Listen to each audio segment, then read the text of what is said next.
Muy buenas noches, Alexander. Un saludo para ti y para todas las personas que en este momento están conectadas en tu canal y las personas que también más adelante verán como tú dices, este diálogo bíblico entre dos cristianos de diferentes denominaciones.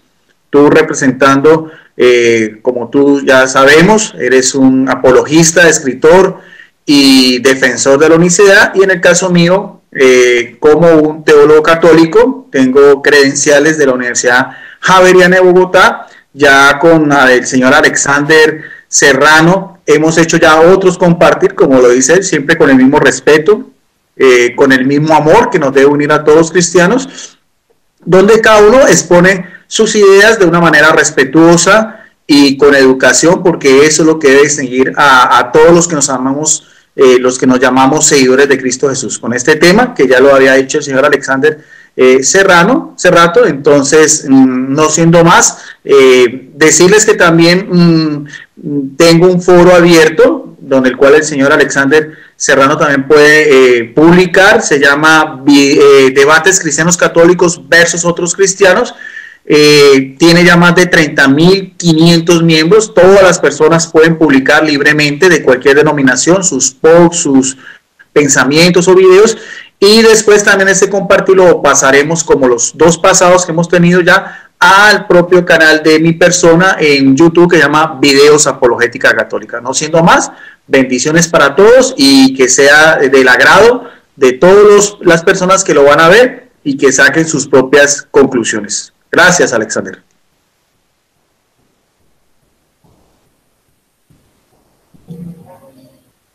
Bueno, Guido, gracias te damos por haber aceptado en esta noche este debate.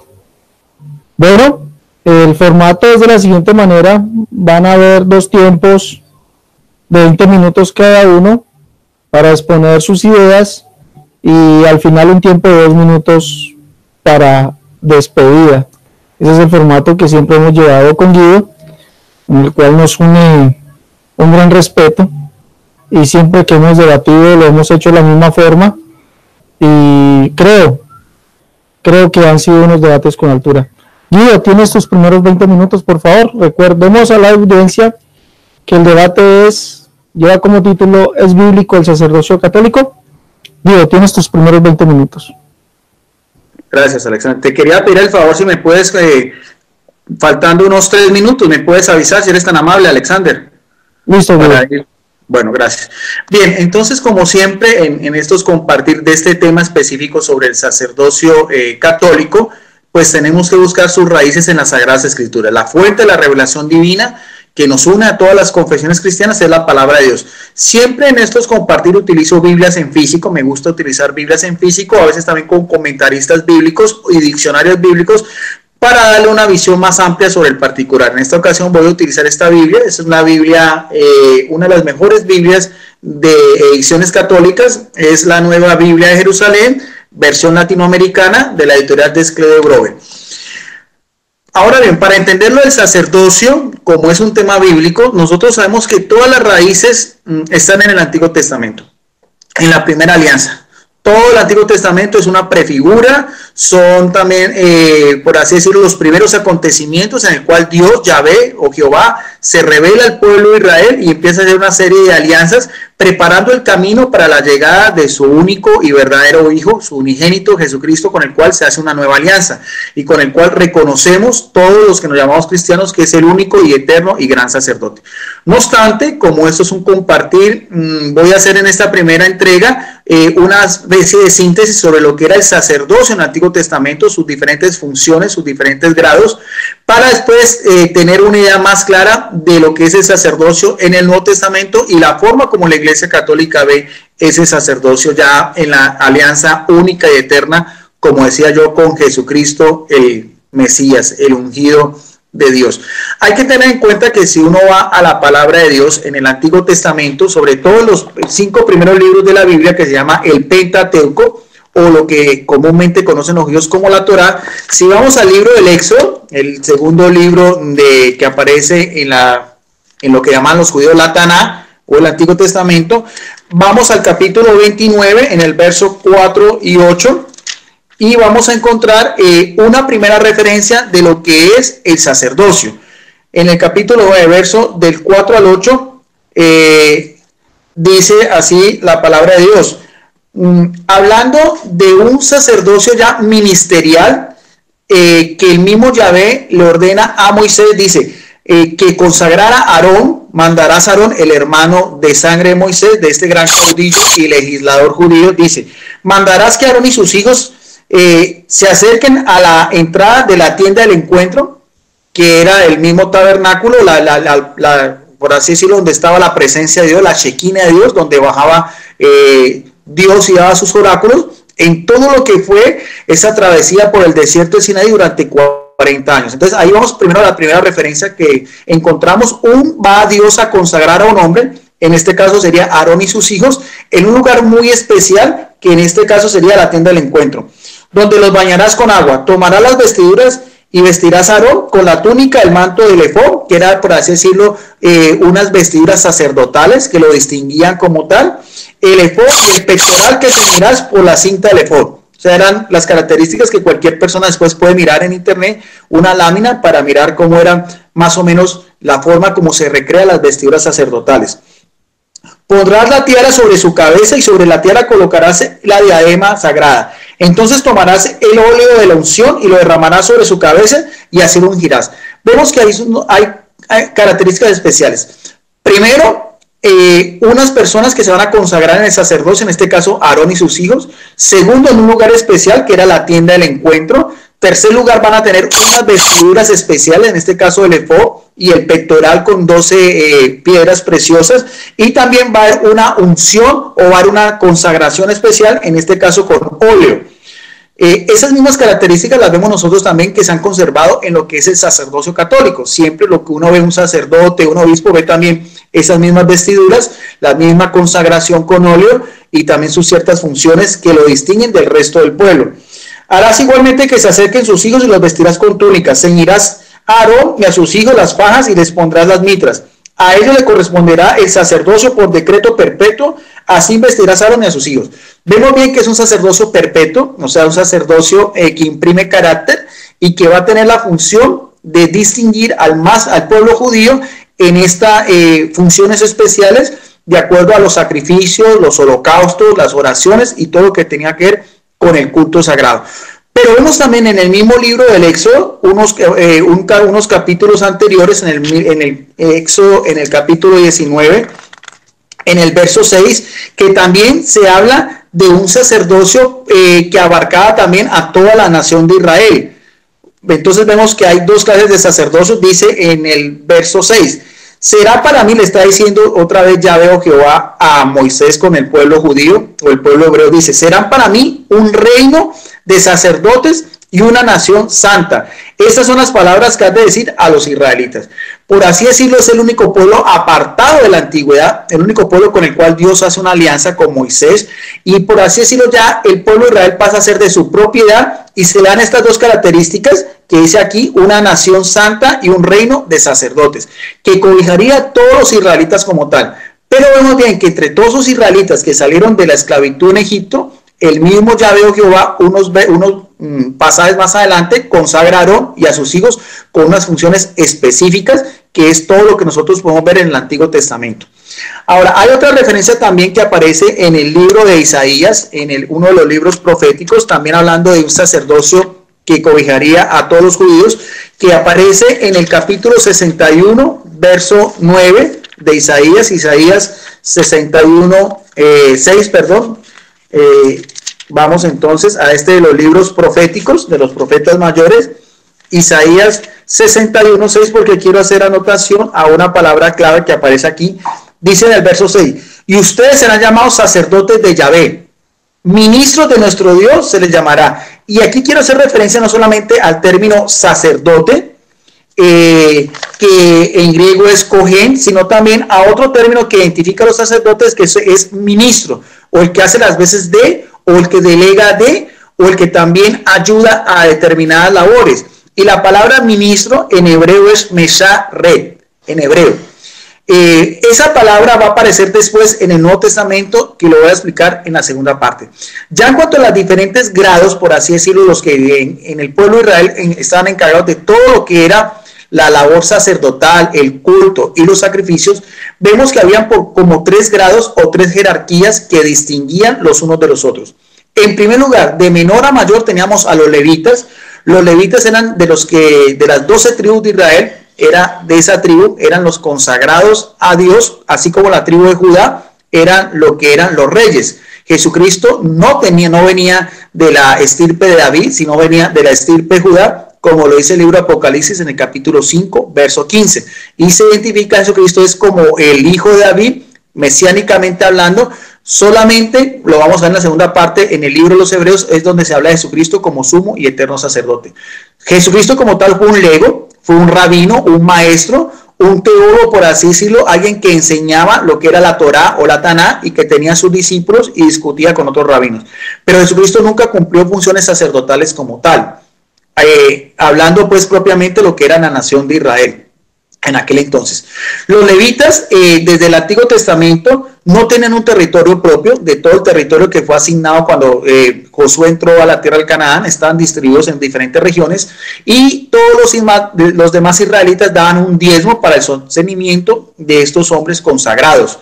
Los levitas eran los que se encargaban de trasladar el arca de la alianza de un lugar al otro, y después ellos fueron los que propiamente se dedicaban a lo que era eran albañiles también en la construcción de lo que fue ya el templo de Jerusalén. Y también en el templo de Jerusalén, en los 3 templos que hubo, en el del rey Salomón, después en el de Zorobabel, y después el mayor y el más grandioso de todos, que fue el templo de Jerusalén, la casa de Dios, que fue el que mandó a construir el rey Herodes el Grande en tiempos de Jesucristo. Los levitas cumplían funciones de sacristanes, eran cantores, eran músicos, también ayudaban en la guardia, en la policía, por así decirlo, religiosa del templo, y también recogían lo que eran las colectas y la distribuían entre los pobres, lo que llamaba el corbán o el tesoro del templo. En segundo lugar, en escala, tenemos ya lo que eran los sacerdotes propiamente hablando, cuyo término en hebreo es Cohen. Estos sacerdotes eran todos descendientes de la dinastía arónica, de Aarón y sus hijos. Ejercían el ministerio sacerdotal en el templo en las edades entre 30 y 50 años. Sabemos que un pariente de Jesucristo, como fue Zacarías, también fue un sacerdote que se distingue como justo, cuya esposa Isabel era pariente de María. Ya en el templo ellos eran los que guiaban la adoración, todo lo que era la adoración, tanto lo que fue inicialmente la tienda del encuentro, el tabernáculo, o lo que después fue el santuario o el templo de Jerusalén. Y eran los encargados, por así decirlo, de los sacrificios de los animales, de los holocaustos que se hacían, especialmente ovejas, carneros, chivos o toros, en el lugar santo. Solamente el templo de Jerusalén, los patios que tenía, el lugar santo era donde los levitas no podían entrar ahí, solamente los sacerdotes, y ahí vemos también las distinciones entre los unos y los otros. Estos sacerdotes también enseñan lo que era la Torá en unas salas especiales que están cerca del templo, según lo testifica el historiador judío Flavio Josefo, y vemos cómo en el Evangelio de Lucas nos habla en los primeros capítulos, en el capítulo 2, cuando Jesucristo con 12 años sube con sus padres a Jerusalén y está 3 días hablando con los doctores de la ley. Era en esas salas donde ya los niños a los 12 y los 13 años eran considerados mayores de edad y se les da la oportunidad de discutir y hacer preguntas con todo lo relacionado con lo que habíamos anteriormente, lo que el Antiguo Testamento nosotros conocemos. Y también los sacerdotes vemos que cumplían otra función. Cuando una persona en la comunidad judía sufría de lepra, ellos eran los que, si se sanaban, los que podían dar un certificado para que esa persona que tenía que vivir al lado podía regresar tanto al seno de su familia como a todas las actividades sociales en lo que era la comunidad de los judíos en aquel entonces. Entonces vemos bien con lo que estoy hablando, eso también lo vemos también más adelante ya en lo que son las jerarquías eclesiásticas en la Iglesia Católica, que lo voy a explicar en el segundo intervención. Y más importante aún era lo que era la misión y la visión y la imagen de lo que era el sumo sacerdote, que era ya la máxima autoridad tanto religiosa como civil en el pueblo de Israel, que recibía el nombre en hebreo de Cohen Gadol. Y esas funciones sí están especificadas en el libro de los Hebreos, en el libro que encontramos ya en el Nuevo Testamento, en el capítulo 5 de la carta a los Hebreos, en los versos del 1 al 4, donde se nos da, por así decirlo, una visión más amplia de lo que era el sumo sacerdote y su función como tal. Dice así: el sacrificio terrestre. Porque todo sumo sacerdote es tomado entre los hombres, y eso es importante, es separado de los hombres, y está constituido en favor de los hombres, y en lo que se refiere a Dios, o sea, para el servicio de Dios, para ofrecer, ¿qué? Aquí mismo lo dice: dones y sacrificios por los pecados. Ya sabemos que eran sacrificios de animales, la sangre de estos animales, y es capaz de comprender al ignorante y al extraviado. Por ejemplo, decíamos también otras las funciones de los sacerdotes, porque están también envueltos en la flaqueza, y a causa de las mismas debe ofrecer los sacerdotes, los sumos sacerdotes, por sus propios pecados, los mismos que por los del pueblo. Y nadie se arrogará tal dignidad si no es llamado por Dios, lo mismo que fue de Aarón. De igual modo, tampoco Cristo se atribuye este honor como sumo sacerdote. Y sigue hablando. Entonces vemos bien que el sumo sacerdote, esa máxima autoridad, había una ceremonia especial en el Antiguo Testamento, en la fiesta del Yom Kippur o la fiesta del perdón, donde este sumo sacerdote, como lo dice aquí la palabra de Dios, entraba en el lugar más importante de lo que era el templo de Jerusalén, donde decía que se cubría la presencia de Dios, el santo del santo santorio o el santísimo, una vez al año, haciendo sacrificio por los pecados propios y por los de todo el pueblo. Entonces vemos cómo el sacerdote, el sumo sacerdote, hacía las veces de intermediario entre el pueblo de Israel, toda la nación de Israel y el mismo Yahvé o Jehová, por los pecados propios y los otros pecados y sus propios pecados personales. Todo eso es una figura, es un paralelismo que vamos a encontrar más adelante en la persona de nuestro Señor y Salvador Jesucristo. Para ese entonces, como decíamos también de toda la historia del pueblo de Israel, el sumo sacerdote también era el consejero de los reyes y también de los profetas, máxima autoridad tanto religiosa y civil de la nación de Israel. Y ya para la época de Jesús, unos siglos antes, había una, por así decirlo, una casta sacerdotal, habían diferentes fracciones. Ya el sacerdocio estaba en manos de un grupo que llaman los saduceos, que se hacían llamar los justos, en griego es sadik, y ellos conformaban lo que era el Sanedrín o el Consejo de Ancianos, que eran 71 miembros con ese sumo sacerdote. Y vemos en lo que era la época de Jesucristo, cómo estos sumos sacerdotes eran enemigos de nuestro Señor Jesucristo. En ese entonces estaba a cargo de Anás y su yerno Caifás. Era una dignidad que se hereditaria, eran aliados de los romanos, pervertidos ya, habían perdido muchas de las cosas que debería identificar a lo que eran los sacerdotes.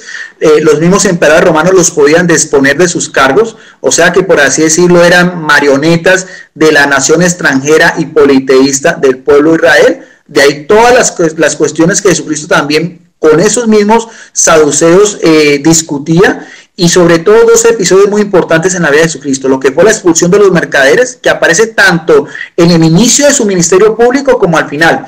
¿Y eso por qué? Porque habían convertido todo ese templo de Jerusalén, como le dice Jesucristo, en una cueva de ladrones, en un mercado, donde a los judíos que llegaban, sobre todo en la fiesta de la Pascua, el Peshá, para las peregrinaciones, y los sacrificios que tenían que ofrecer era con una moneda especial, que solamente eran los mercaderes en el atrio donde las cambiaban, y los mismos animales que se sacrificaban tenían que ser animales que tuvieran el certificado de los sacerdotes, y habían hecho tal monopolio que ya solamente se aceptaban los animales que ellos mismos, estas mismas familias sacerdotales manejaban. O sea, esa es también, por así decirlo, el contexto histórico, cultural y religioso en tiempos de Jesucristo, con estas máximas autoridades que tienen que ver con el judaísmo antiguo. No obstante, nos dice también la palabra de Dios, vemos también, nos dice la palabra de Dios, que muchos de estas personas, sobre todo el Sanedrín, habían dos que fueron discípulos fieles de nuestro Señor Jesucristo, que después tuvieron la valentía de pedir el cuerpo a Poncio Pilato, que fue Nicodemo y José de Arimatea. Y también nos dice en lo que fue la primera comunidad cristiana, que encontramos en el libro de los Hechos de los Apóstoles, llamado como el Testamento de los Apóstoles, en el capítulo 6, verso 7, una referencia muy importante, donde lo que fue ya con la efusión del Espíritu Santo, como esa misma iglesia que nació en Jerusalén se iba extendiendo de acuerdo a los propósitos de Jesucristo.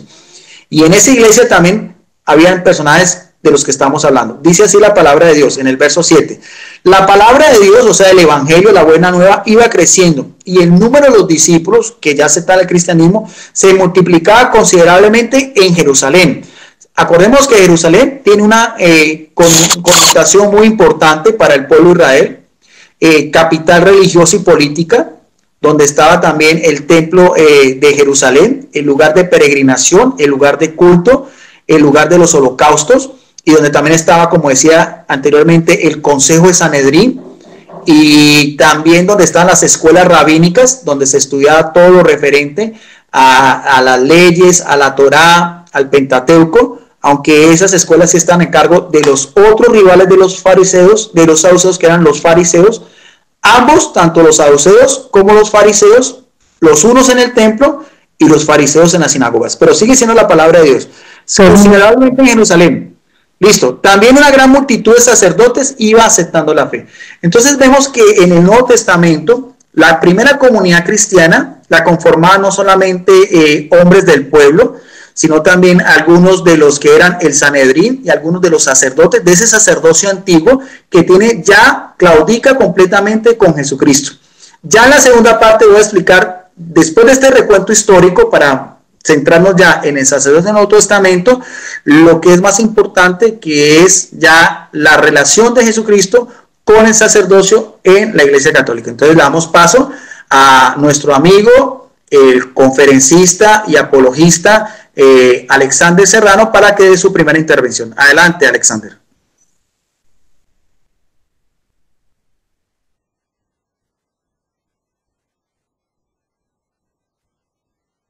Gracias, Guido. Te queda un minuto todavía. No, listo, Alexander, ya terminé. Puedes continuar. Listo, Guido, gracias.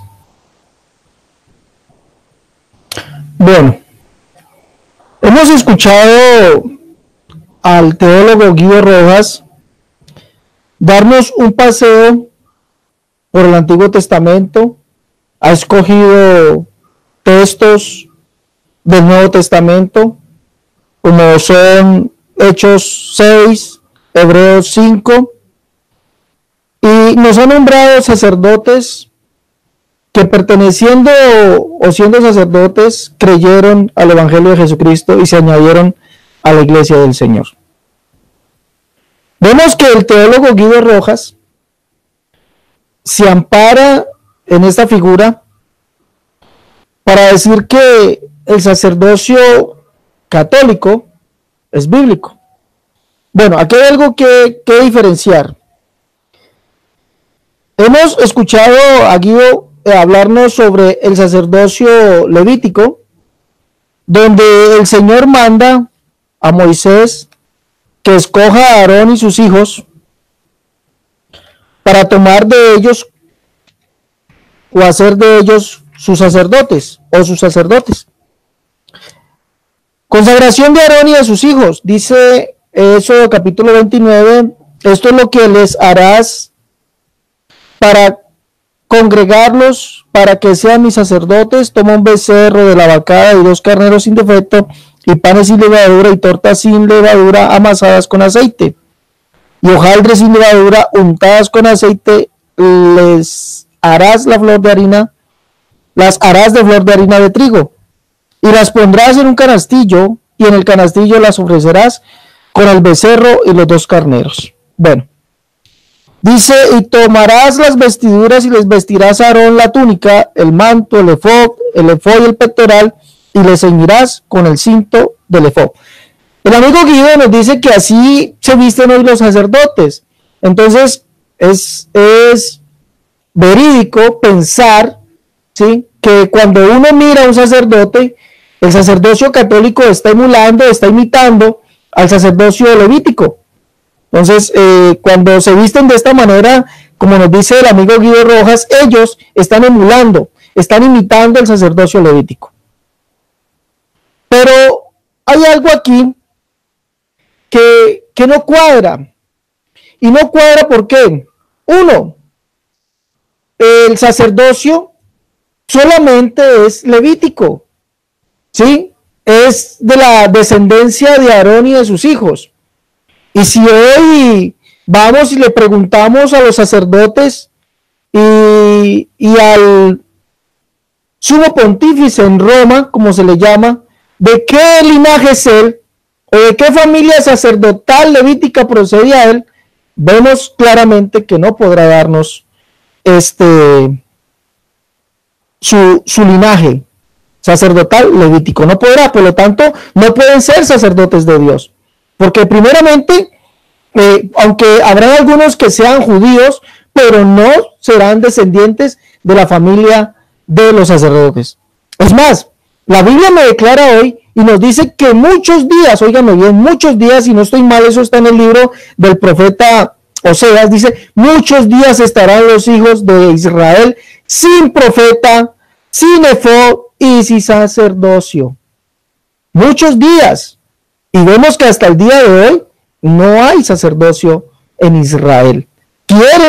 Están intentando volver a llamar o hacer un estudio sobre la dinastía y sobre los linajes sacerdotales para así cumplir lo que dice la Escritura, que en el fin de los días, óigame bien, en el fin de los días ellos buscarán al Señor, ¿ya? Y en el fin de los días será instaurado el templo.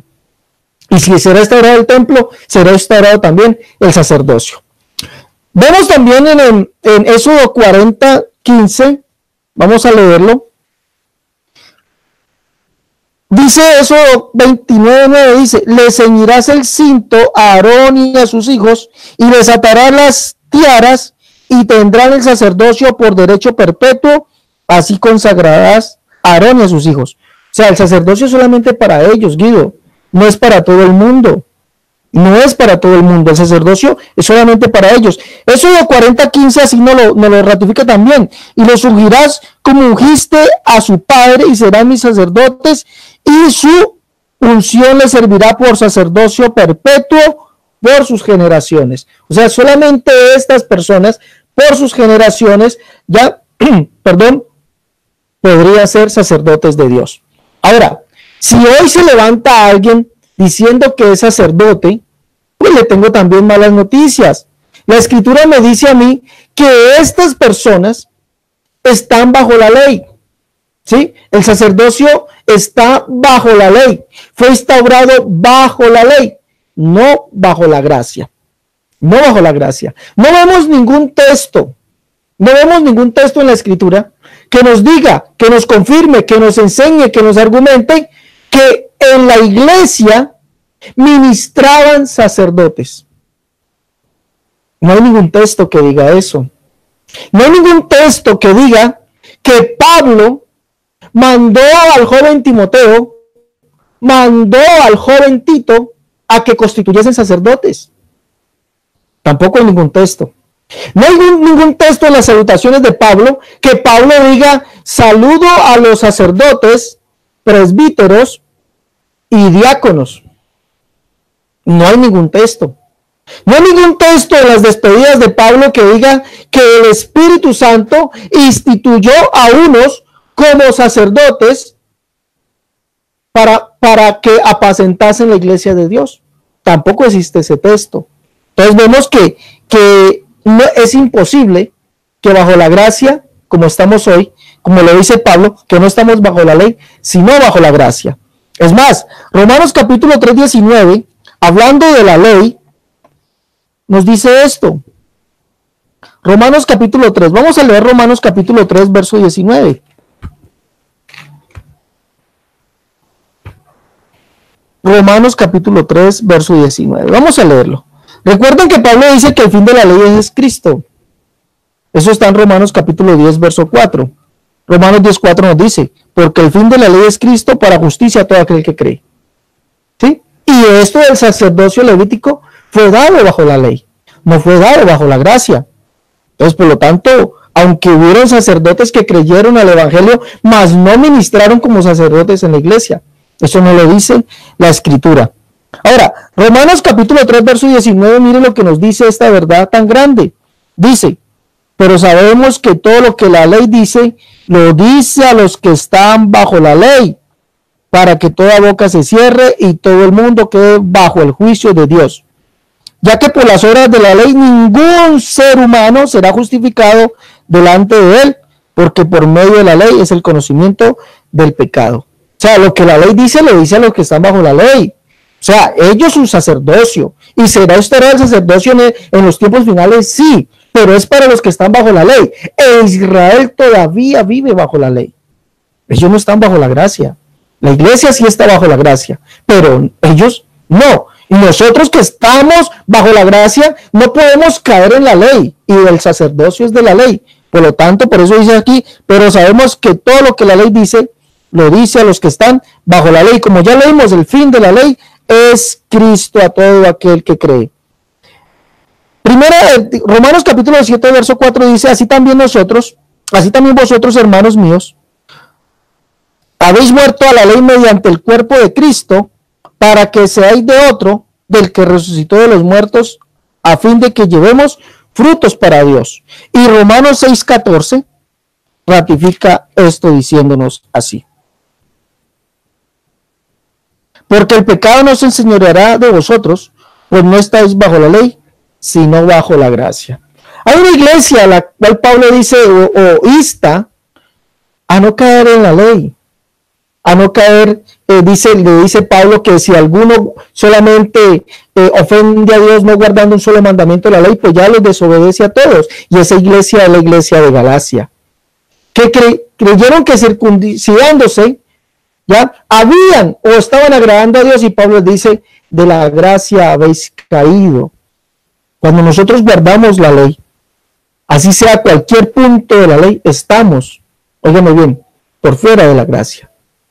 Ahora, es de aclarar algo también. Ya vimos que el sacerdocio, como Guido nos lo está mostrando, el sacerdocio está bajo la ley, ya lo vimos, y nosotros no estamos bajo la ley. Por lo tanto, por eso podemos decir confiadamente que no hay un solo texto que nos diga que en la iglesia ministraban sacerdotes. La palabra ministro, que es diácono, que significa ministro también, pastor o maestro cristiano, significa diácono. Pablo no mandó a que se instituyesen sacerdotes. Es de recordar algo. En el Nuevo Testamento, óigame bien, en el Nuevo Testamento la palabra sacerdote en el griego es hiereus o hiereis. Eso es sacerdote. Y vemos esa palabra en Lucas capítulo 5, verso 14. Lucas capítulo 5, verso 14. Ahí vemos la palabra sacerdote. Vamos a leerlo. Lucas capítulo 5, verso 14 nos dice así.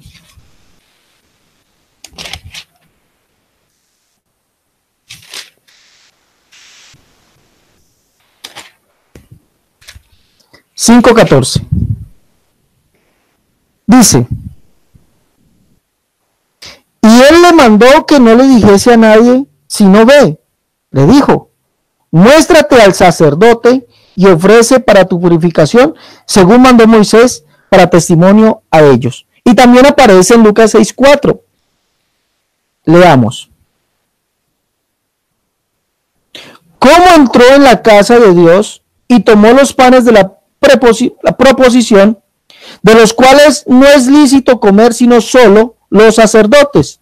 Y comió y dio también a los que estaban con él. Ahí vemos en estos dos textos, vemos la palabra hiereis, que significa sacerdote.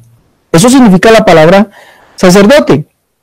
Ahora, Pablo, en Efesios 4:11,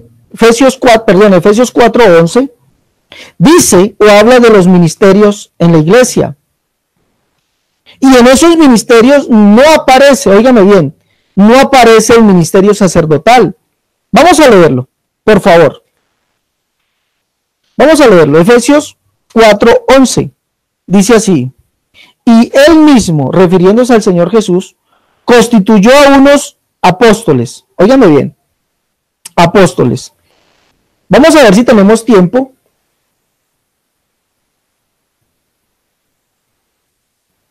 Vamos a proyectarlo aquí. Quisiera proyectarlo aquí para que viésemos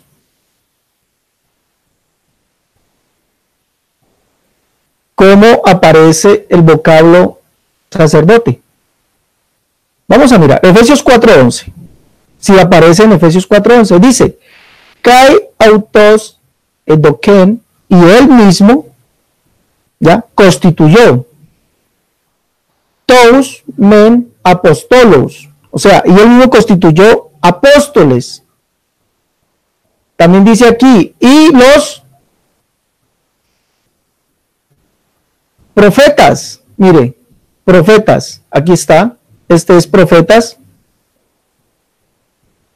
todos de, y los evangelistas, o sea, evangelistas, todos de polmenas, o sea, pastores, kai didascolos y maestros.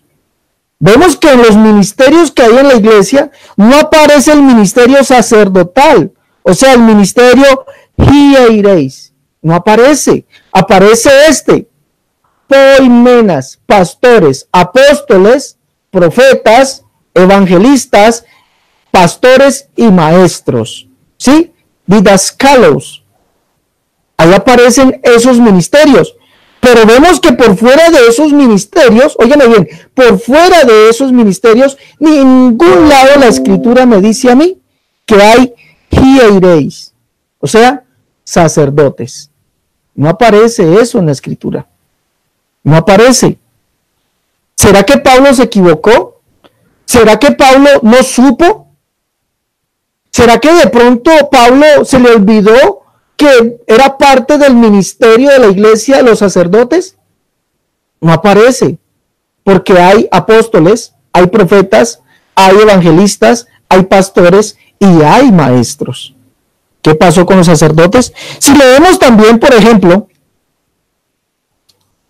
los escritos de Pablo en su viaje de despedida de Éfeso, en el verso 28 dice, por tanto, mira por vosotros, capítulo 20, verso 28 dice, por tanto, mira por vosotros y por todo el rebaño que el Espíritu Santo os ha puesto por obispos para apacentar la iglesia del Señor, la cual él ganó por su propia sangre. Ahora, dirá alguno, pero es que ahí aparecen obispos, ¿sí? Obispos, y pues representan o ponen en su pensamiento que obispo es el cardenal católico, digámoslo así. Vamos a leer Hechos 20 y miremos qué significa un obispo. 20:28.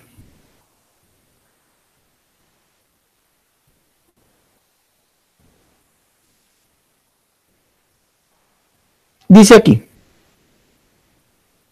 dice, guardad vosotros mismos y de todo el poi mío, o sea, todo el rebaño, en el cual a vosotros el Espíritu el Santo puso episcopos, obispos. ¿Qué significa obispo? Obispo es el superintendente a cargo de la iglesia generalmente.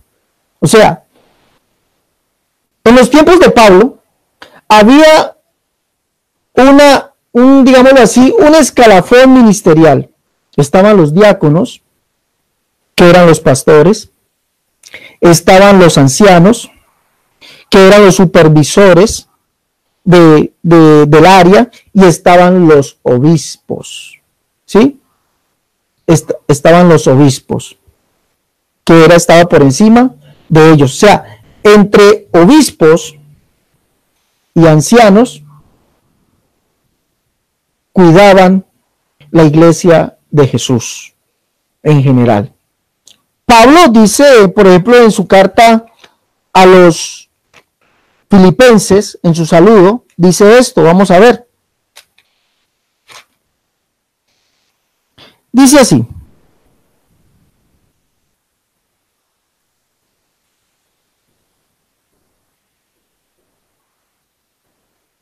Permítame por favor buscarlo aquí.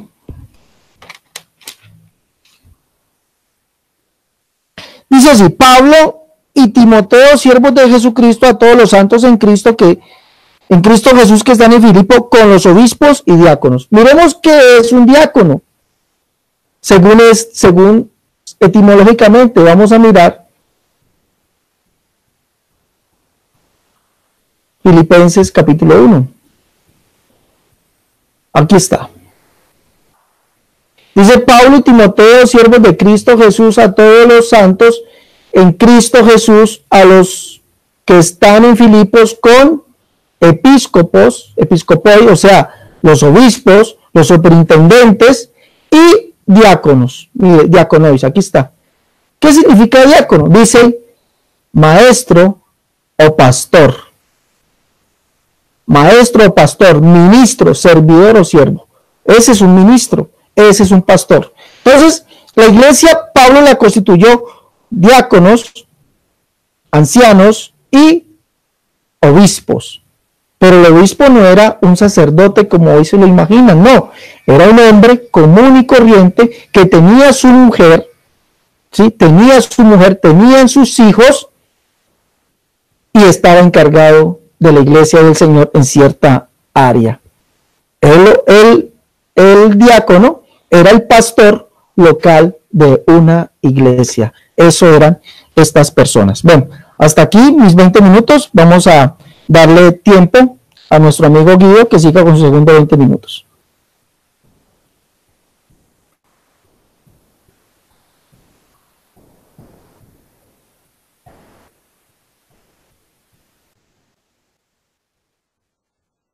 Súbele el volumen, Guido. Sí, ya, listo. ¿Ya me escuchas bien? ¿Me escuchas? Sí, te escucho. Bueno, entonces por favor te pido también que faltando 5 minutos me avises, por favor. Bien, lo que nuestro amigo Alexander Cerrato, es que siempre se me confunde el apellido, Cerrato, nos dijo en la primera intervención, muy importante, quiero aclarar que para la Iglesia Católica el sacerdocio, como nosotros lo vemos, no es el sacerdocio de la antigua alianza, simplemente quería hacer un recuento histórico. Ese sacerdocio claudicó porque ya la alianza, hay una nueva alianza eterna que se da con Jesucristo, como lo vamos a ver más adelante. Pero sí hay paralelismos que podemos encontrar tanto en el Antiguo como en el Nuevo Testamento. Otra vez, la primera, como había también un sacerdocio que abarcaba a todo el pueblo de Israel, en el Nuevo Testamento también lo vemos así, que podríamos llamarlo como el cuerpo místico de Cristo, que abarca a todos los cristianos en general y que aparece en la primera carta del apóstol Pedro, en el capítulo, primera de Pedro, en el capítulo 2, verso 9. Vamos a ver entonces primero hablar de lo que era el sacerdocio común de todos los fieles, del cual habla el apóstol Pedro, primera de Pedro en el capítulo 2, solamente en el verso 9. Dice, primera de Pedro 2, 9. Es porque el Señor sabe librar de las pruebas a los piadosos y guardarlos limpios para castigarlos. Perdón, ahí sí me confundí, creo que la tenía, era... bueno, donde dice no, perdón, es que estaba en la segunda. Primera de Pedro, capítulo 2, verso 9. Pero ustedes, está hablando Pedro, que es una de las cartas, por así decirlo, apostólicas y católicas. Sentido católico en griego es universal, o sea que no tiene un destinatario propio, como algunas de las cartas del apóstol Pablo. Esta está dirigido a todos los fieles en general de las primeras comunidades cristianas. Dice en primera de Pedro, en el capítulo 2, verso 9. Pero ustedes, refiriéndose a todos los cristianos, son otra vez un linaje, son linaje elegido, sacerdocio real, nación santa, pueblo adquirido, para anunciar las alabanzas de aquel que los ha llamado de las tinieblas a su admirable luz.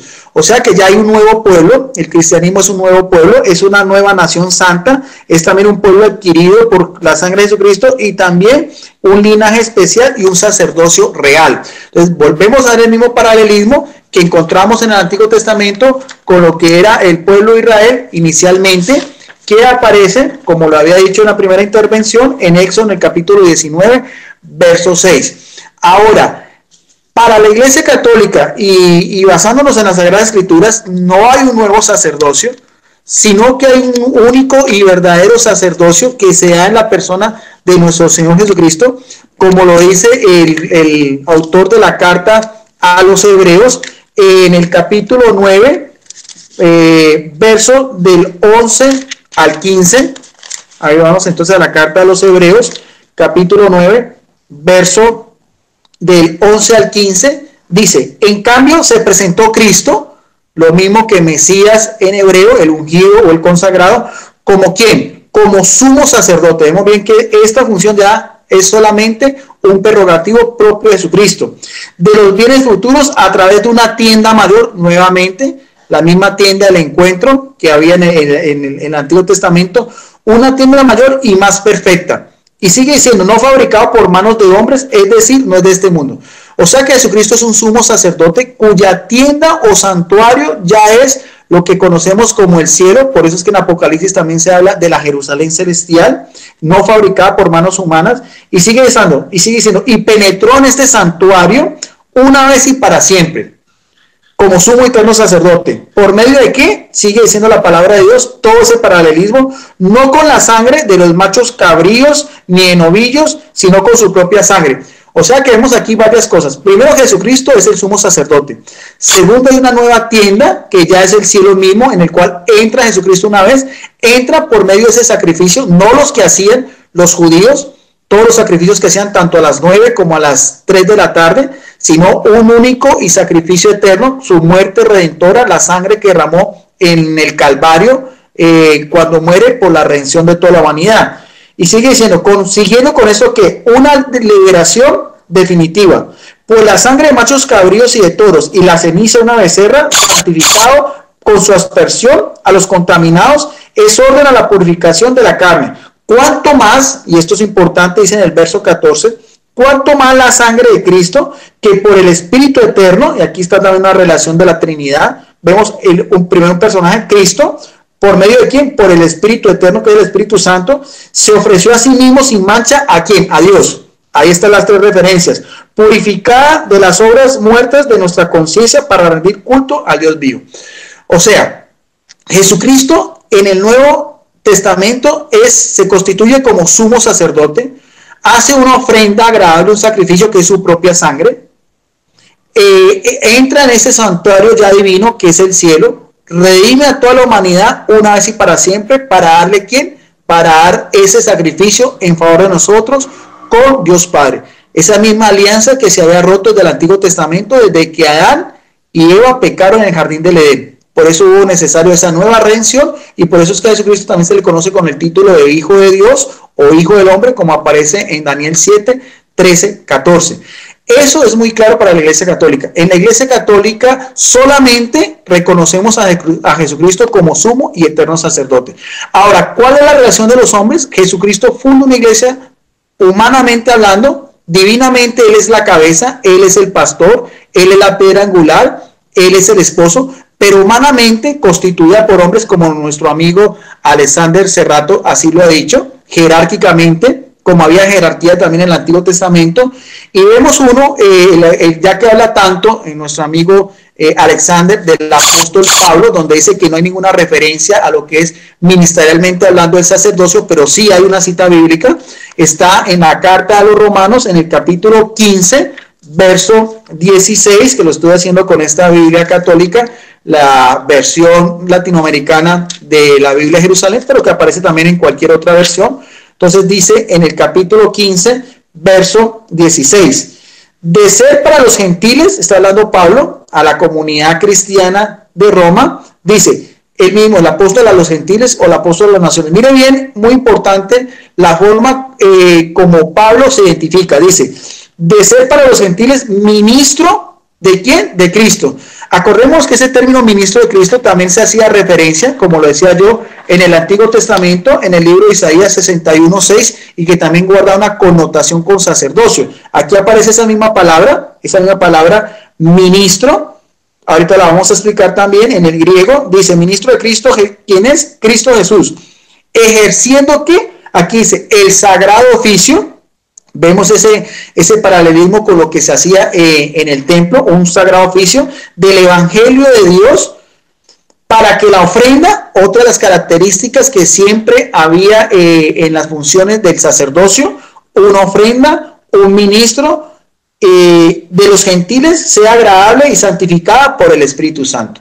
O sea que aquí en este verso el mismo apóstol Pablo sí hace una referencia de que su ministerio como apóstol está intrínsecamente relacionado con lo que era un ministro y también, por así decirlo, cumplía funciones sacerdotales, él designado a la nación a los que hacían parte de los goín o de las otras naciones, los gentiles o los paganos. Para hablar un poco más sobre el griego y ese término ministro, lo vamos a hacer del diccionario, este es el diccionario bíblico ilustrado Holman. Vamos a buscar a ver cómo nos define la palabra ministro. En una de sus variantes es el término leoturgos, que aparece en Romanos 13:6, en Romanos 15:16, como lo acabamos de ver, y en Hebreos 1:7. Ese término leoturgos en el griego da a entender, alude a un sirviente del Estado o también a un sirviente en el templo.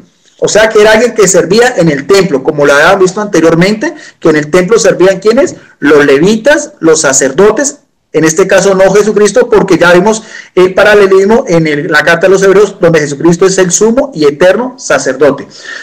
En esta Biblia evangélica, que es una Biblia de estudio, la Biblia de estudio Nelson, una Biblia muy importante de la Reina Valera de 1960, del grupo Nelson de 1798, una de las principales Biblias de estudio. Vamos a ver cómo los propios biblistas evangélicos a pie de página dan una explicación exegética de ese texto que acabamos de hablar de Romanos en el capítulo 15, verso 16. Y dice así, en esta primera Biblia, ministrado significa rendir servicio sacerdotal. Pablo se representa como un sacerdote ofreciendo un sacrificio a Dios. Los creyentes gentiles que constituyen una ofrenda agradable al Señor porque han sido santificados, esto es, apartados por el Espíritu de Dios para el servicio del Todopoderoso. Entonces, vemos también cómo los propios biblistas identifican o hacen una alusión al término ministro como un servicio sagrado, sacerdotalmente hablando, en el cual el mismo Pablo se declara también como la ofrenda de los gentiles para que hicieran parte ya de lo que es esa iglesia única y verdadera de Jesucristo, que no solamente abarcaría a los judíos, sino también a los de las otras naciones. Y en esta otra Biblia de estudio, que es la Biblia de estudio Holman, también una de las principales Biblias de estudio, también de la Reina Valera de 1960, otros biblistas también, exégetas, personas que conocen estos temas, también encontramos en el mismo capítulo 15, verso 16, otra referencia a pie de página, una referencia explicativa, dice: Pablo actúa como sacerdote ofreciéndole a Dios a los gentiles y deseando que esta ofrenda fuera santa, aceptada y agradable a él, como aparece también en Romanos 12, 1, 2. Otro también de los términos que se relaciona al sacerdocio, tanto en el Antiguo Testamento como en el Nuevo, no solamente el término ministro, sino también la palabra pastor, que en hebreo es Ra o Roí, y en griego es Poime, que también el señor Alexander Serrano hacía también referencia. En el Antiguo Testamento vemos como también el mismo Yahvé o Jehová se hace o se identifica como un pastor. Vemos en muchos pasajes, pero solamente vamos a hablar lo que aparece en el libro de Jeremías, en el capítulo 31, verso 10, dice así, Jeremías 31, 10, oigan la palabra de Yahvé, naciones se anuncien por las islas a lo lejos y digan, el que dispersó a Israel los reunirá y los guardará, cual el pastor en su hato. ¿Ven? Entonces vemos también que ese término pastor, Ra en hebreo, se identifica también a Yahvé. En el Nuevo Testamento, Jesucristo también asume ese mismo título. Encontramos también, sabemos que todo lo que es el capítulo 10 del Evangelio de Juan, pero también voy a tomar como referencia la carta a los Hebreos, también esa carta sacerdotal que hablamos anteriormente, donde también Jesucristo, aparte de ser sumo sacerdote, también se identifica como un pastor, que aparece en la carta a los Hebreos en el capítulo 13, en el verso 20. Vamos entonces a ver, carta a los Hebreos en el capítulo 13, verso 20, lo que nos dice así también las escrituras. Dice, y el Dios de la paz que levantó entre los muertos al gran pastor de las ovejas en virtud de la sangre de una alianza eterna. Y vemos bien que el término pastor, poimé en griego, hace también una alusión a ese mismo sacrificio de Jesucristo que veíamos anteriormente cuando estábamos hablando en la carta a los Hebreos en el capítulo 9, verso 11 y 15. Tanto la palabra pastor como sacerdote van íntimamente ligadas. Repito otra vez lo que veía en el verso 20. Y el Dios de la paz que levantó entre los muertos al gran pastor de las ovejas en virtud de la sangre de una alianza eterna.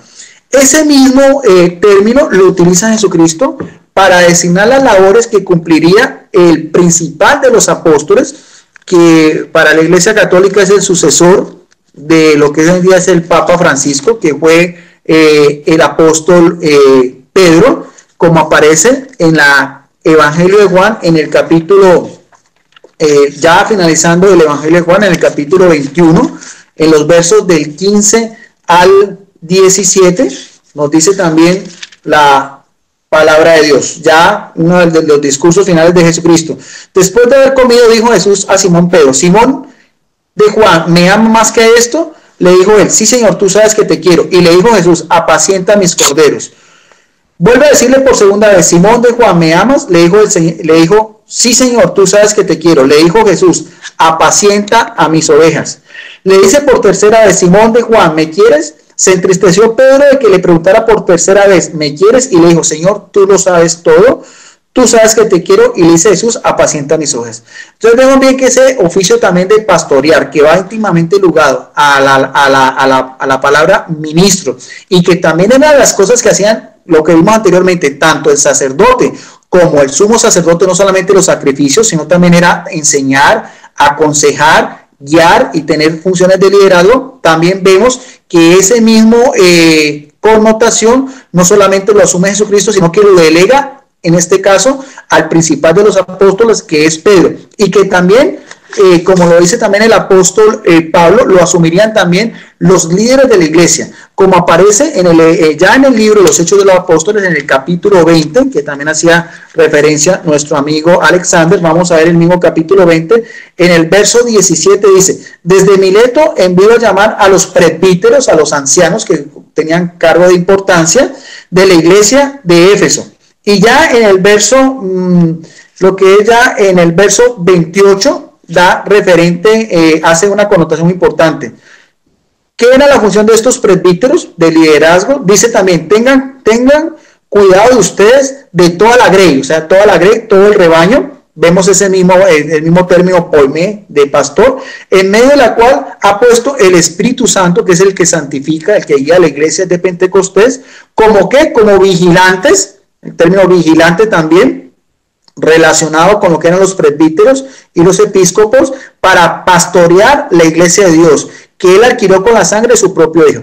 O sea, otra vez, no solamente la relación del término pastorear de una misión específica a ciertos hombres, sino también la relación estrecha que hay en esa iglesia desde los tiempos apostólicos de las tres personas de la Trinidad, que son, otra vez, el Espíritu Santo, que pone a estos presbíteros para vigilar y pastorear la iglesia del Dios vivo, que se adquirió por medio de ¿qué? De la sangre de su propio Hijo. El mismo paralelismo que veíamos en Hebreos capítulo 9, verso 11 y 15, de Jesucristo como sumo sacerdote, y también en Hebreos 13, 20, de Jesús, el pastor supremo.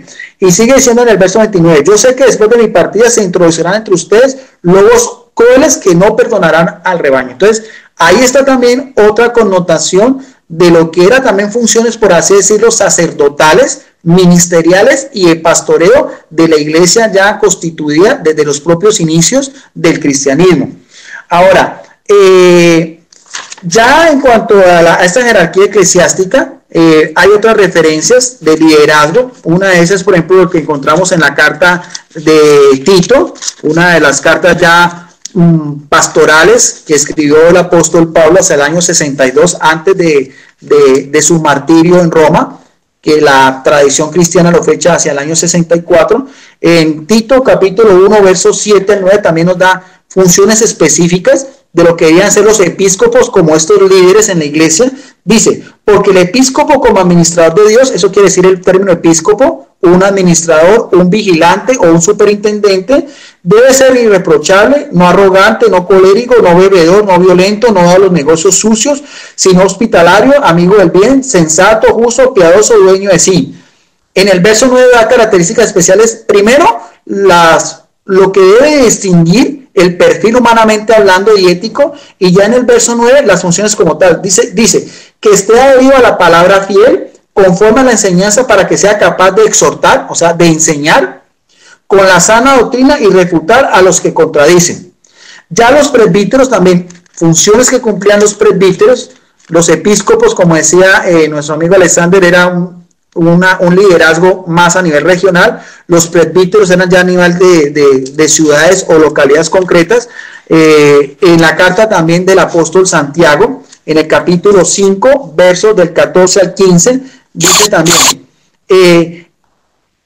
¿está enfermo alguno entre ustedes? Que llame a los presbíteros de la iglesia, el término presbítero es anciano, que oren sobre él y se unjan y lo unjan con óleo en el nombre del Señor. Y la oración de fe salvará al enfermo. Y el Señor hará que se levanten y si hubiera cometido pecado, les serán perdonados. O sea que también estos eran, por así decirlo, sacerdotes, no solamente a nivel del cuerpo, sino también del alma y el espíritu.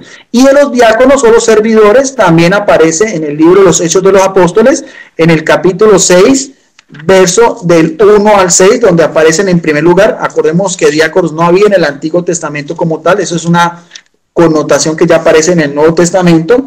Dice así: por aquellos días, al multiplicarse los discípulos, hubo quejas entre los helenistas contra los hebreos, porque sus viudas eran desatendidas en la asistencia diaria. Los 12 convocaron a la asamblea de los discípulos y dijeron: no está bien que nosotros abandonemos la palabra de Dios por servir a la mesa, que era la labor principal de los apóstoles, el servir la palabra de Dios. Por tanto, hermanos, busquen de entre ustedes a 7 hombres de buena fama, de espíritu y de saber, y los pondremos al frente de esta tarea. Mientras los apóstoles, jerárquicamente hablando, en primer lugar, ¿a qué se dedicarán? Nos dedicaremos a la oración y al ministerio de la palabra. Entre estos diáconos sabemos que hay dos. El primero es Esteban, el protomártir. Fue listo. Y también Felipe, que predicaban, bautizaban. Sabemos que Felipe, al eunuco etíope.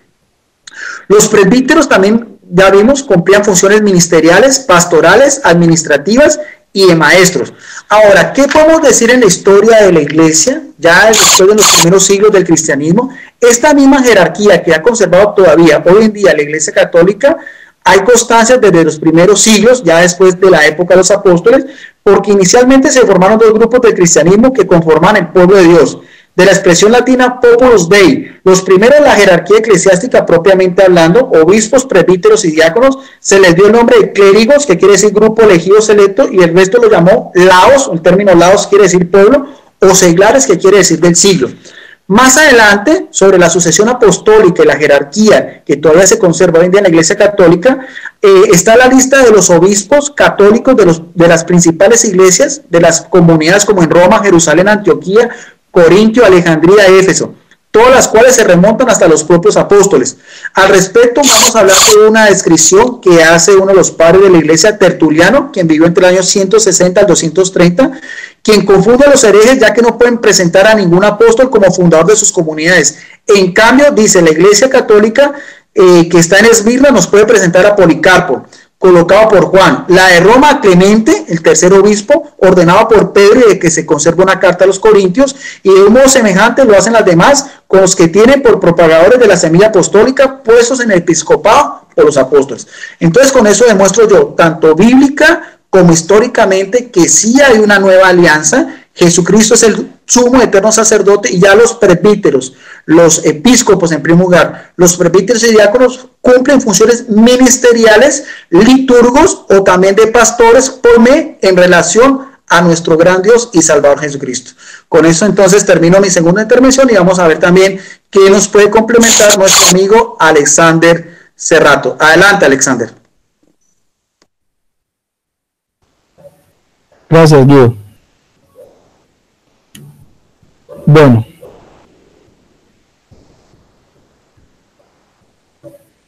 quisiera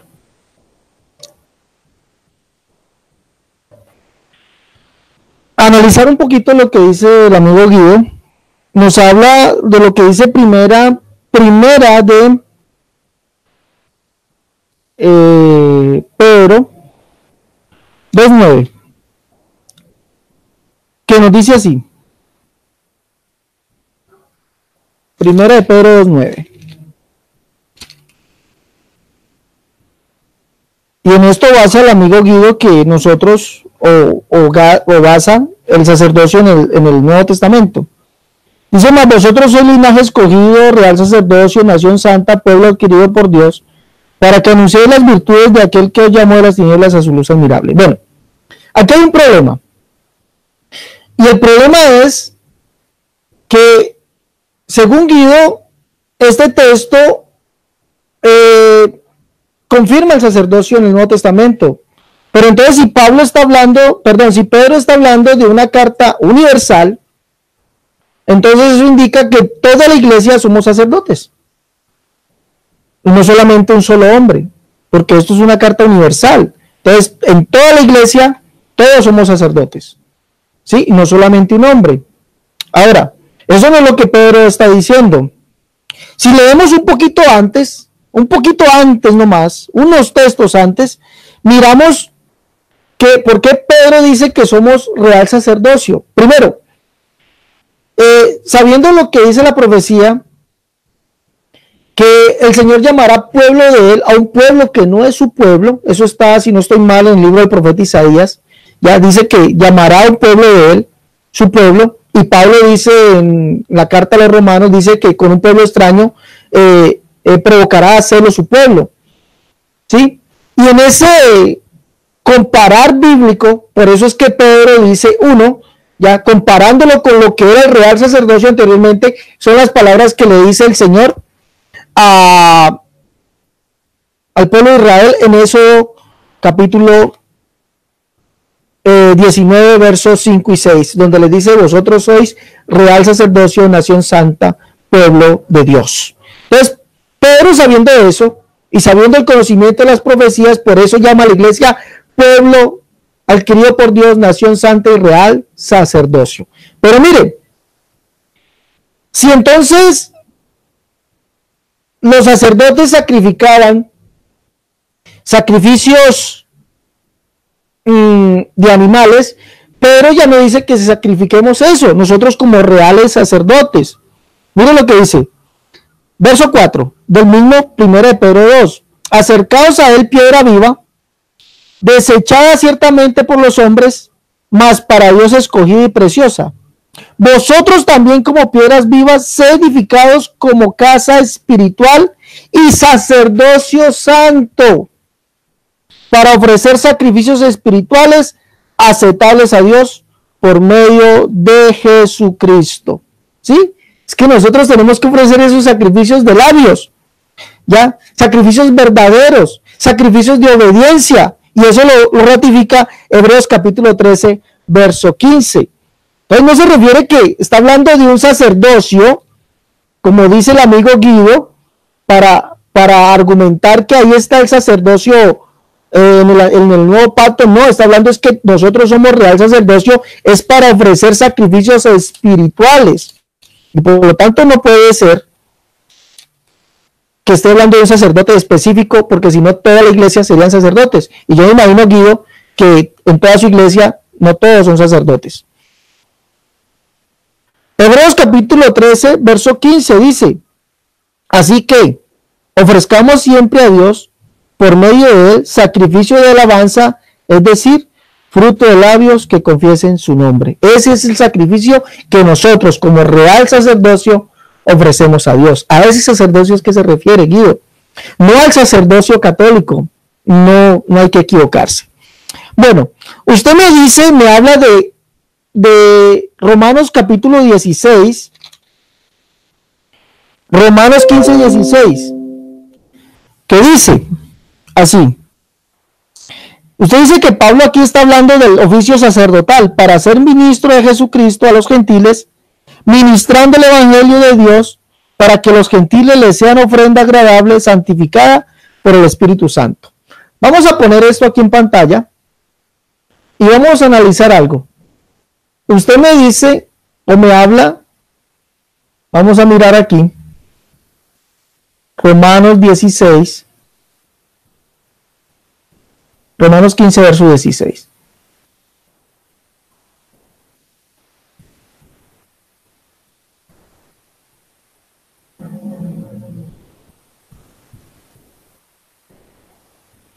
Miremos aquí, Guido.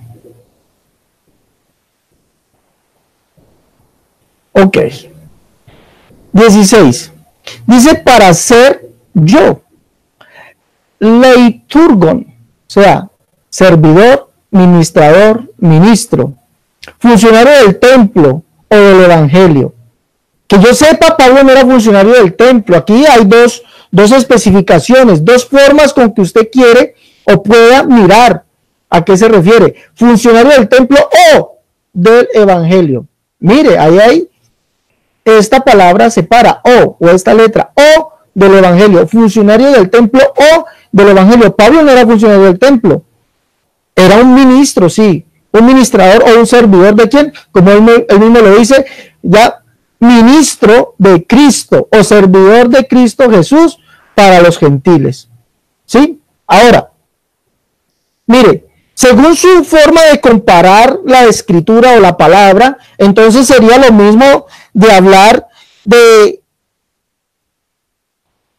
Romanos 13, verso 6. Dice, por esto pagáis también los tributos porque son servidores. Ahí la palabra también es la misma. Óigame bien, leiturgon. Vamos a mirar. Lo invito a que mire Romanos 13. Y si nosotros somos un poquito más entendidos, miramos que ahí está hablando es de los magistrados, de los que hacen obedecer la ley, de los que imponen el castigo. ¿Sí? Si leamos, sométase toda persona a las autoridades superiores, porque no hay autoridad sino de parte de Dios, y los que hay por Dios han sido establecidos. De modo que quien se opone a la autoridad, a lo establecido por Dios resiste, y a los que resisten acarrean condenación para sí mismos, porque los magistrados no están para infundir temor al que hace el bien, sino al malo. ¿Quieres pues no temer la autoridad? Haz lo bueno y tendrás alabanza de Dios. Porque es servidor de Dios para tu bien, pero si haces lo malo, teme, porque no en vano lleva la espada, pues es servidor de Dios, vengador para castigar al que hace lo malo. Por lo cual es necesario estarle sujetos, no solamente por razón del castigo, sino también por causa de la conciencia. Pues por esto pagáis también los tributos, porque son servidores de Dios, que atienden continuamente a esto mismo. Miremos, 13:6. Aquí está. Por esto, porque por esto también tributo pagáis. Porque, óigame, miren lo que dice aquí. Leiturgoi, porque son ministros, servidores. Aquí está, vea. ¿Pero qué significa esto? Servidor del templo del evangelio, ministro, servidor, adorador, servidor público. ¿Sí ve? Es que usted no le puede dar la misma connotación a todo, Guido.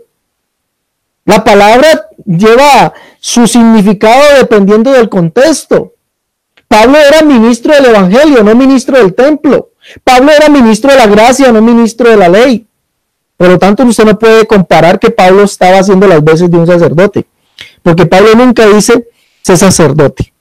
Sí, dicho eso. Ahora, referente a Hechos capítulo 9, verso 11 al 15, está hablando de Cristo como sumo sacerdote. Y está hablando de Cristo también como el sacrificio. Está hablando de Cristo como aquel que presenta el sacrificio y también está hablando de Cristo como el que presenta o como el que es el sacrificio. Recuerde eso. Recuerde que la profecía dice que Cristo sería llamado sumo sacerdote según el orden de Melquisedec. Recuerde eso. Pero Cristo nunca, dígame bien, nunca llamó a ninguno de sus discípulos, lo llamó sacerdote.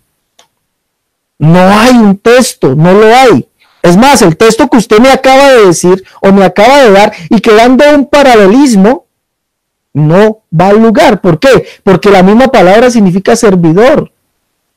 Y vemos que los magistrados, los que hacen valer la ley, los que imponen el castigo, y en ese tiempo había hasta pena de muerte, eran servidores de Dios. O sea, leiturgos. Y no eran ministros del santuario, no eran ministros del templo. Entonces vemos que no da lugar, amigo Guido. Ahora, quisiera hablarles también de algo. Pablo manda a Timoteo en el capítulo 3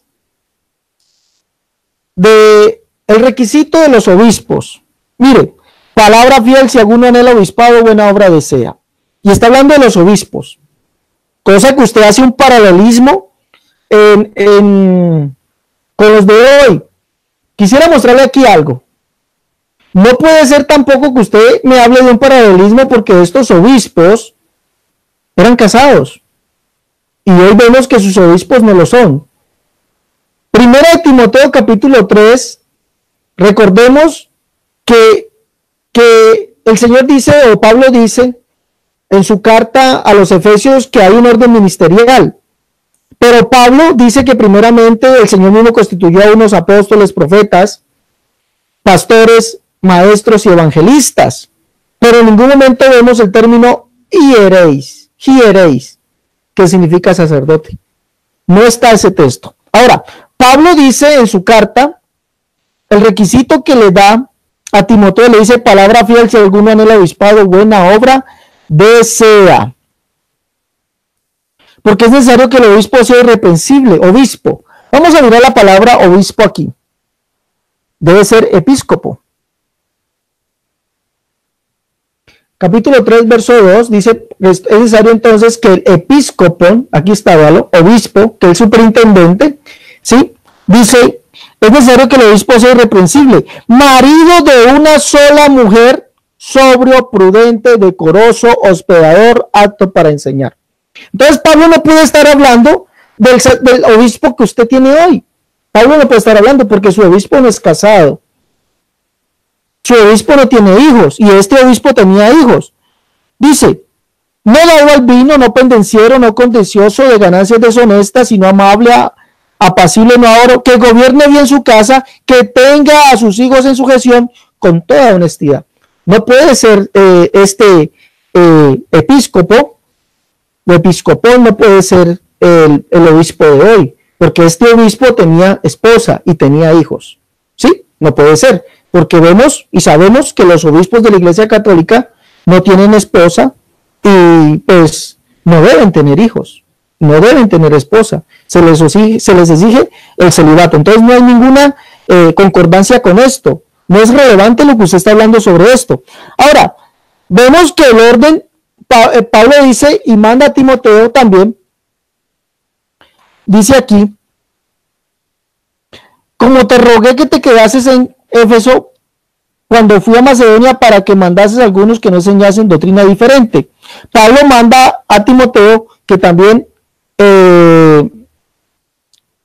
instituya obispos y diáconos. Por ejemplo, dice, los diáconos asimismo deben ser honestos, sin doblez, no dados a no dados a mucho vino, no codiciosos de ganancia deshonesta, que guarden el misterio de la fe con limpia conciencia. Esos también sean sometidos a prueba primero y entonces ejercen el diaconado si son irreprensibles. Las mujeres asimismo sean honestas, no calumniadoras, sino sobrias, fieles en todo. Los diáconos sean maridos de una sola mujer. Ahora vemos que estos diáconos que aparecen aquí aparece diáconos. Vamos a ver qué son esos diáconos. 3, verso 8. Aquí está, diáconos. Diáconos asimismo sean sobrios, serios, honestos. Aquí está, diáconos. ¿Qué significa esto? Diácono, diaconisa, ministro, servidor, siervo, sí, pero también significa, mire lo que dice aquí, específicamente maestro, cristiano o pastor. Entonces, en el escalafón que hace Pablo están obispos o episcopos, que son los obispos, los superintendentes, los que cuidan la iglesia en una región, ¿sí? En una región está el diácono, que es el pastor de una iglesia local.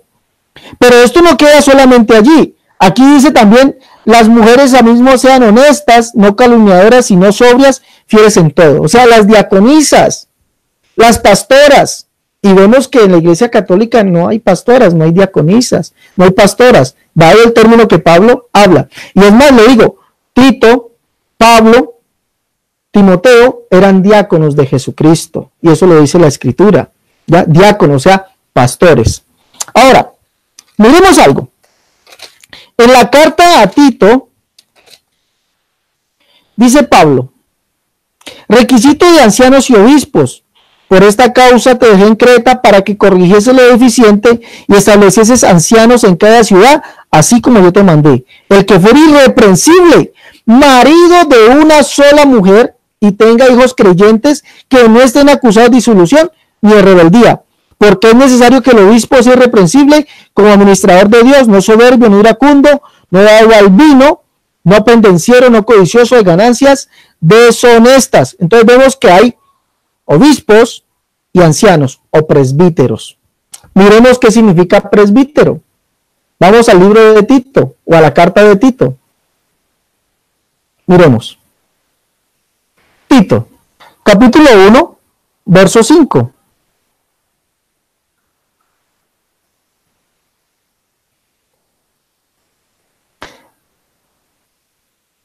Verso 5, miremoslo aquí. Por esta causa, dice, te dejé a ti en Creta para que lo que falta, corrigieses y instituyeses, condujeses, encargases según las ciudades presbíteros, o sea, presbúteros, quiere decir presbúteros, que quiere decir anciano, antiguo, mayor, pero en el escalafón que Pablo le da, ¿sí? Significa como el que cuida, como el que vigila, como usted mismo lo dice, ¿sí? Ese era el escalafón que Pablo tenía dentro de la iglesia.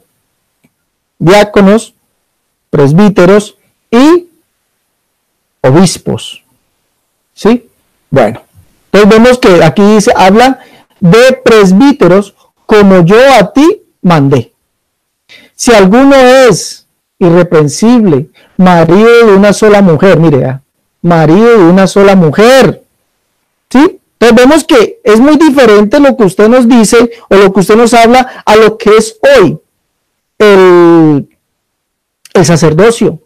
Y cómo ustedes han escalafonado también de esta misma manera, como Pablo escalafonó los servidores en la iglesia, diáconos, abajo, presbíteros y obispos, ustedes también lo han hecho, ¿sí? Pero a esos hombres se les llama sacerdotes en su inicio, y no hay un solo texto que Pablo diga, instituyan o constituyan sacerdotes dentro de la iglesia. No, Pablo lo que dice fue, vaya, le dice a Timoteo y le dice a Tito, vaya y constituyan diáconos, presbíteros y obispos. Pero la gran diferencia de esto es que estos presbíteros y estos obispos se podían casar, tenían hijos, y hoy vemos que eso no lo está en su iglesia. Eso no está en su iglesia. Usted me citó por allá a Tertuliano. Usted citó a Tertuliano. Ahora, y habla de que Tertuliano habla de sacerdotes. Pero yo le pregunto, ¿será que Clemente de Roma habló de sacerdocio? ¿Será que Ignacio de Antioquía habló de sacerdocio? Miremos unos cuantos textos en estos minutos que me quedan. Carta de San Ignacio de Antioquía, o de Ignacio de Antioquía a los filadelfianos. Dice, en su salutación, iglesia la cual saluda en la sangre de Jesucristo, que es gozo eterno y permanente, más especialmente si son unánimes con el obispo y los presbíteros que están con él y con los diáconos. Aquí no vemos que nombre sacerdotes, no hay ninguna alusión al sacerdocio, aquí no veo ninguno. Otra parte dice, hay un obispo junto con el presbiterio y los diáconos. Hay un obispo junto con el presbiterio y los diáconos. Vemos que ese es el orden que instauró Pablo dentro de la iglesia. obispos, primero, presbíteros, segundo, y diáconos, que son los pastores. Pero sigamos adelante, vamos a leer otra carta. Carta a los Trayanos, dice así: como los apóstoles de Jesucristo, nuestra esperanza, porque vivimos en Él, también seremos hallados en Él. Y del mismo modo, los que son diáconos de los misterios de Jesucristo deben complacer a todos los hombres en todas formas, porque no son diáconos de carne y bebida, sino siervos de la iglesia de Dios. Vemos que nombra diáconos. Otra parte, está pues en guardia contra estos hombres, y será así ciertamente, si no os envanezcáis y sois inseparables de Dios, Jesucristo, y del obispo, y de las ordenanzas de los apóstoles. El que está dentro del santuario es limpio, y el que está fuera del santuario no es limpio. Esto es, el que hace algo sin el obispo y el presbiterio y los diáconos, este hombre no tiene limpia conciencia. Como vemos, si uno lee estos apartes de estos hombres que son, óigame bien, son discípulos de Pedro y de Pablo, nunca ellos, óigame bien, nunca ellos nombraron sacerdotes. Y tampoco hablan del sacerdocio moderno, tampoco lo hacen. No hay una alusión, no hay un solo escrito donde ellos hablen o digan sacerdotes. No lo hay. De pronto en algún escrito harán alusión al sacerdocio levítico, pero recordemos que nosotros ya no estamos bajo la ley, sino bajo la gracia. Bueno, hasta aquí mi tiempo. Vamos a esperar que el amigo Guido tome sus 2 minutos para despedirse. Bien, muchas gracias, Alexander Cerrato, por este compartir, como siempre, edificante para ambas partes, tanto para las personas del pueblo católico como las personas del pueblo de la unicidad y también los demás foristas en general. Se han dado las posturas, cada uno dio sus argumentos. Como siempre lo hemos dicho, es un compartir de la palabra de Dios, cuya última voz siempre tiene que ser la del Espíritu Santo. Cada uno basándonos, como debe ser, en la palabra de Dios, la palabra revelada, tanto en el Antiguo como en el Nuevo Testamento. Agradeciéndote otra vez, Alexander, porque este es nuestro tercer compartir. Siempre, como lo dices tú, empezamos como amigos, terminamos como amigos, con la misma cultura, con la misma educación, con el mismo respeto el uno al otro. Y de pronto, más adelante, debemos saber si podemos hacer otro compartir. Me gustaría mucho, Alexander, porque este tema lo propusiste tú. Si quieres, te puedo proponer ya para, si te parece bien, para finales de noviembre. Me gustaría también hacer otro compartir contigo sobre la persona de Jesucristo, un poco más abierto. Me parece que el tema de Jesucristo me encanta. La persona de Jesucristo, tanto para la Iglesia Católica como para la Iglesia Pentecostal Unida de Colombia, en un concreto general. 2 parámetros, nuevamente, de 2 tiempos establecidos de 20 minutos, un poco libre para que las personas, los foristas también, vean cuál es la posición de cada iglesia con respecto a Jesucristo, si te parece bien. Esa sería mi invitación para un próximo compartir, porque me agrada mucho compartir contigo. Eres una persona, como te digo, apasionada por las Escrituras, se te ve. Cuando estás haciendo pues tus disertaciones, tus investigaciones, a mí me encanta mucho una persona así, una persona que se prepare, que estudie y que sea un defensor de sus ponencias, como lo has hecho tú. Yo sabes que admiro y te respeto y me gusta estos compartir, y por eso te lo propongo para finales de noviembre, si te parece bien. No siendo más por el momento, me despido de ti, de todas las personas que en este momento están conectadas, que están viendo en este momento en vivo y en directo, y que lo van a ver también después, tanto en el foro mío en Facebook, en el cual también estás invitado, y puedes publicar todo lo que quieras, como decía yo, en Facebook se llama Debates Cristianos Católicos versus Otros Cristianos, y después también en mi canal en YouTube, que es Videos Apologética Católica. Muy buenas noches, bendiciones Alexander, y quedamos en la paz y en el amor de nuestro gran Dios y Salvador Jesucristo. Hasta un próximo encuentro.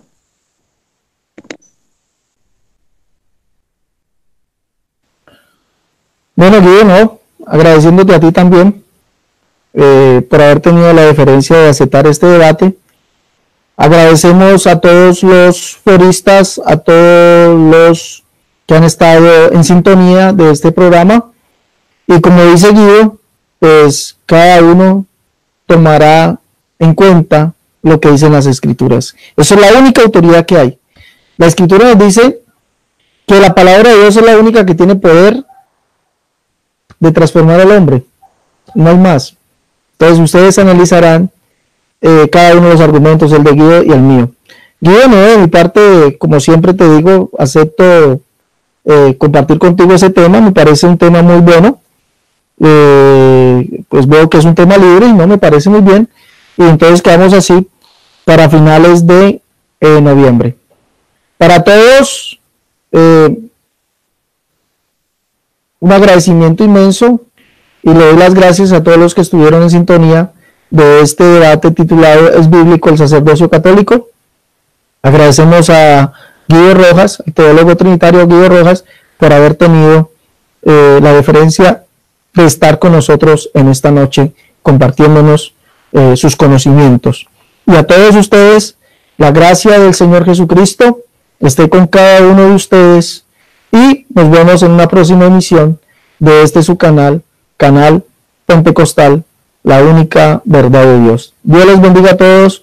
Muchas gracias, Guido, por tu deferencia, y quedamos así planteados para finales de noviembre. Dios les bendiga.